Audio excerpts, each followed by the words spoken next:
வணக்கம் கதிரவன் ஜோதிடம் சேனல் நேர்களே, நான் உங்கள் அன்பான சயின்டிபிக் வேதிக் அஸ்ட்ராலஜர் அஸ்ட்ரோரஞ்சி பேசுகிறேன். நல்லது நினைப்போம், நல்லதே நடக்கும். இந்த வீடியோவில் நம்ம என்ன பார்க்க போறோம்னா, மே மாதம் 2026 விருச்சிக ராசிக்காரர்களுக்கு எத்தகைய ஒரு பலாபலன்கள் நிறைந்த ஒரு மாதமாக சயின்டிபிக் வேதிக் அஸ்ட்ராலஜி முறையில் எதையும் மிகைப்படுத்தாமல் உள்ளது உள்ளவாறு ஒரு கிரகம் ஒரு இடத்துல இருக்கும் பொழுது அந்த ராசிக்கு எந்த மாதிரி ஒரு தாக்கத்தை கொடுக்க போகிறார், அது ஆண்டு கிரகமாகிய குரு சனி ராகு ஏதுவாக இருந்தாலும் சரி, மாதம் பயிற்சி பெறக்கூடிய சுக்கிரன் சூரியன் செவ்வாய் புதன் போன்ற கிரகமா இருந்தாலும் எது மாதிரி தாக்கத்தை மே மாதம் 2026 விருச்சிக ராசிக்காரர்களுக்கு கொடுக்கிறாருங்கிறது சயின்டிபிக் வேதிக் அஸ்ட்ராலஜி முறையில மிகைப்படுத்தாமல் பரிகாரங்கள் அது மாதிரி மூட நம்பிக்கையில போகாமல் உள்ளது உள்ளவாறு கர்மா எப்படி செயல்படுகிறது, எது மாதிரி விஷயம் காத்திருக்குது, எது மாதிரி அமைப்புகள் நமக்கு தென்படுகிறதுங்கிறது துல்லியமாக நம்ம டீட்டெயிலாக நம்ம விருச்சிக ராசி 2026 மே மாதம் எப்படி இருக்குன்னு பார்க்க போறோம். இப்போ பாருங்க, விருச்சிக ராசியோட அதிபதியாகிய செவ்வாயே 5ஆம் இடத்துல சனியோட இருந்து ஏப்ரல் மாதம் முழுக்க பிரச்சனைகளும் சில மன சஞ்சலத்தையும் கொடுத்துட்டு இருந்தார். எப்போ ஏன்னா ராசி அதிபதி எப்பவுமே பார்த்தீங்கன்னா சனியோட சேரக்கூடாது. ராசி அதிபதியாகிய செவ்வாய் ஏப்ரல் மாதம் முழுவதும் பார்த்தீங்கன்னா சனியோட சேர்ந்து மன விரக்திகளும் மன சஞ்சலங்களையும் கொடுத்து கொண்டிருந்த அமைப்பு ஏப்ரல் மாதம் இருந்தது. மே மாதம் வரும்பொழுது அந்த செவ்வாய் பார்த்தீங்கன்னா மே 2வது வாரம் 3வது வாரத்துக்கு அப்புறம் சனி இருந்து விலகி வலு பெறுகிறார், ஆட்சி பலம் பெறுகிறார். எங்க மேஷத்துல செவ்வாய் ஆட்சி பலம் பெறும் பொழுது ராசி அதிபதி ஸ்ட்ராங் ஆகுது. அதனால தினம் வரும் மைண்டு ஸ்ட்ராங்காகவும் சில கிளாரிட்டி கிடைக்கும். அது மூலமாக பிரச்சனைகளிலிருந்து மீண்டு தெளிவு பெறக்கூடிய அமைப்பு மே மாதம் செகண்ட் வீக் அப்புறம் 3rd and 4th வீக்ல நம்ம விருச்சிக ராசிக்காரர்களுக்கு எதிர்பார்க்கலாம். அதே நேரத்தில் சுக்கிரன் புதன் 6ல் மறைந்து சில பிரச்சனைகளிலும் சில வம்பு வழக்குகள் கடன் பிரச்சனைகள் பணம் போக்குவரத்துல சரியில்லாத அமைப்பெல்லாம் கொடுத்துட்டு இருந்த விருச்சிக ராசிக்காரர்களுக்கு 7ஆம் இடத்துல சுக்கிரன் புதன் ராசியை பார்ப்பது அருமை. ஸோ மாணவர்கள் படிக்கிறவங்க கணக்கு வழக்கில் இருக்கிறவங்களுக்கெல்லாம் நல்ல பெனிஃபிட்ஸ் இருக்கு. மீடியா துறையில் இருக்கிறவங்களுக்கு எல்லாத்துக்குமே ஒரு ரெகக்னிஷன் கிடைக்கக்கூடிய அமைப்புகள் கண்டிப்பாக உண்டு. ஒரு நல்ல மாற்றத்தை கொடுக்கக்கூடிய அமைப்பு ஏப்ரல் மாதத்திலிருந்து மே மாதம் வரும்பொழுது விருச்சிக ராசிக்காரர்களுக்கு நல்ல ஒரு அமைப்பு இருக்கு. ஏன்னா ஜூன் மாசத்துக்கு அப்புறம் பார்த்தீங்கன்னா குரு உச்சம் பெற்று ராசியை பார்க்கும் பொழுது அஷ்டமத்தில் இருக்கிற குரு வெளியில வரும் பொழுது பாக்கியஸ்தானத்துக்கு வரும் பொழுது நல்ல ஒரு மாற்றத்தை கொடுக்கக்கூடிய அமைப்பு இருக்கு. அதுக்கு வேணுங்கிற ஃபவுண்டேஷனான சில அடிப்படையான சில மாற்றங்களை, வாழ்க்கை அமைப்புகளை மாற்றங்களும் சில துவக்கங்களையும் பிளாட்ஃபார்மையும் கிரியேட் பண்ணக்கூடிய ஒரு அற்புதமான செகண்ட் ஹாஃப் ஆஃப் மே மாதம் இருக்குது. அந்த நேரத்தை நல்லா நீங்க உபயோகப்படுத்திக் கொள்ள வேண்டும் விருச்சிக ராசிக்காரர்களாகிய நீங்கள். ஸோ மற்றபடி பாருங்க, சூரியன் 6ஆம் இடத்துல இருந்து உச்சம் பெற்று ஒன்றும் பெரிய பிரயோஜனம் இல்லாமல் இருக்கிறது. இப்போ 7ஆம் இடத்துக்கு வருவது நல்லது. ஸோ இது எல்லாமே நல்ல ஒரு அமைப்பு. குருவும் பாருங்க ஜூன் மாதம் மாறுறாரு. அதுக்கு வேணுங்கிறதுக்கு முன்னாடியே ஒரு 2 வாரத்துக்கு முன்னாடியே அதோட எஃபெக்ட் உங்களுக்கு தெரிய ஆரம்பிச்சிடும். ஸோ விருச்சிக ராசிக்காரர்களுக்கு இந்த மே 2026 ஒரு நல்ல ஒரு கேம் சேஞ்சிங்கா கடந்த ஒரு 6 மாசமாவே கைக்கு வந்தது வாய்க்கு வரவில்லைங்கிற மாதிரி ஒரு இழுபறியாக அமைந்து கொண்டிருந்த சில தொழில் முயற்சிகள், படிப்பு விஷயங்கள், வேலை விஷயங்கள், கல்யாண விஷயங்கள், குடுக்கல் வாங்கல் விஷயங்கள், இது எல்லாமே ஒரு மாதிரியான இழுபறியாக இருந்த விஷயங்கள்லாம் கொஞ்சம் வேகமாக நடந்து மன மகிழ்ச்சி அடையக்கூடிய ஒரு தருணமாக குரு சுக்கிரன் புதன் இப்போ ராசி அதிபதியாகிய செவ்வாய் எல்லாமே ஒரு நல்ல தாக்கத்தை கொடுக்கிறார்கள்.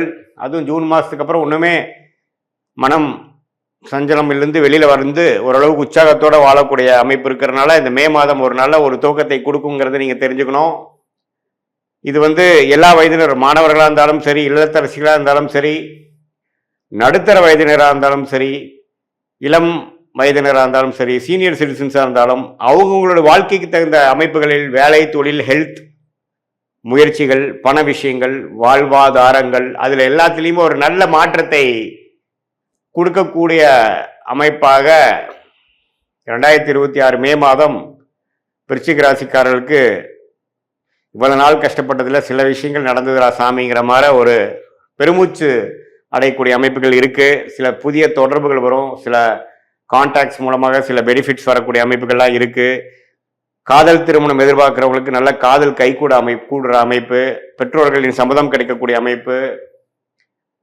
அதே சமயத்தில் பங்குதாரர்கள் தொழிலில் கொஞ்சம் டெவலப்மெண்ட்டு, அதே சமயத்தில் திருமணத்தை எதிர்பார்க்குறவங்களுக்கு திருமணம், எல்லாமே நல்லபடியாக அமையக்கூடிய அமைப்புகள் கண்டிப்பாக விருச்சிக ராசிக்காரர்களுக்கு இருக்கு. இது ஒரு பொதுவான பலனை தவிர உங்களுடைய ஜென்ம ஜாதகத்தை பிறந்த தேதி, பிறந்த நேரம், பிறந்த ஊரை வைத்து திருக்கணித பஞ்சாங்கத்தில் போட்டு அதில் மூலமாக நீங்க என்ன லக்னத்தில் பிறந்தீங்க, உங்க லக்னாதிபதி எப்படி இருக்கு, நீங்க எந்த நட்சத்திரத்தில் பிறந்தீங்க, கேட்ட நட்சத்திரமா, அனுஷமா, விசாகமா, இப்போ உங்களுடைய தசாபுக்திகள் என்ன போயிட்டு இருக்கு, அந்த தசையெல்லாம் அந்த லக்னத்துக்கு யோகமா இருக்கா, தசநாதன் புக்திநாதன் வந்து இப்போ ஸ்தான பலமோட இருக்கா, உங்க ஜாதத்துல திக்பலமோட இருக்கா, எந்த அமைப்புல இருக்கார், கோச்சாரத்தில் அவர்லாம் எப்படி இருக்கார், அதெல்லாம் சேர்த்து வைத்து இப்ப நம்ம பேசின பொது பலனையும் துல்லியமான பலனையும் சேர்த்து வைக்கும் பொழுது அருமையான கல்குலேட்டான ப்ரொடிக்ஷன், நமக்கு வேணுங்கிற லைஃப் கிளாரிட்டி, அடுத்து வரக்கூடிய ஷார்ட் டேர்ம் 3 months 6 months எப்படி இருக்கு, அடுத்து வரக்கூடிய 1 year எப்படி இருக்கு,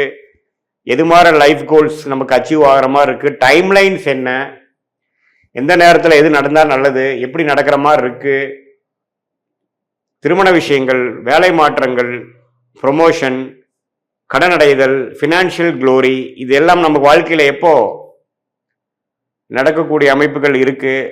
எல்லா வயதினருக்கும் அவங்களுக்கு வேணுங்கிற வாழ்க்கையில் இருக்கக்கூடிய தேடுதல் வந்து எந்த நேரத்தில் செஞ்சுக்கிறது நல்லது. ஏன்னா நேரங்கிற ஒரு டைமென்ஷன்ல தான் நம்ம எல்லாரும் வாழ்ந்து கொண்டிருக்கிறோம். அந்த நேரத்தை குடிக்கக்கூடியவர் தான் தசா புக்தி அந்தரம் சூக்ஷமம். தசைகளுங்கிறது பார்த்தீங்கன்னா வருட கணக்கில் போகிறது, புக்திங்கிறது பார்த்தீங்கன்னா 8 மாதம் 9 மாதம் 10 மாதம் 1 வருஷம் 1.25 வருஷம் 2 வருஷம், அந்தரம் பார்த்தீங்கன்னா 4 மாதம் 3 மாதம் 2 மாதம், சூக்ஷமங்கிறது வாரக்கணக்கில்.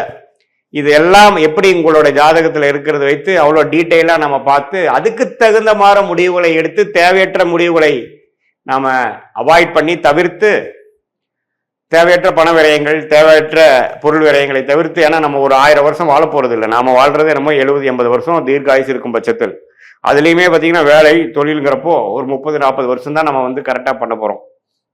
அதில் தேவையற்ற தவறுகள், தவறான திசையில் போகக்கூடிய முயற்சிகள், இதெல்லாம் நம்ம தவிர்க்கும் பொழுது நம்மளுடைய பிராப்தம் என்ன,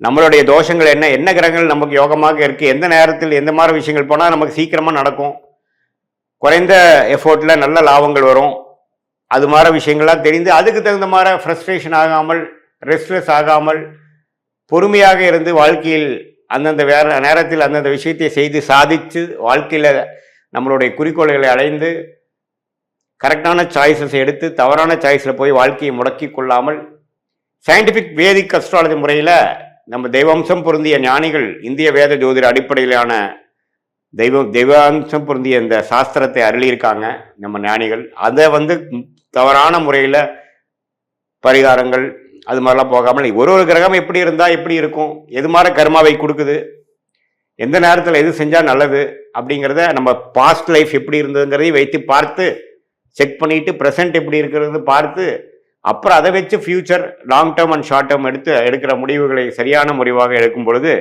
வாழ்க்கையில் எளிதில் வெற்றி பெற முடியும் என்று சொல்ல விரும்புகிறேன்.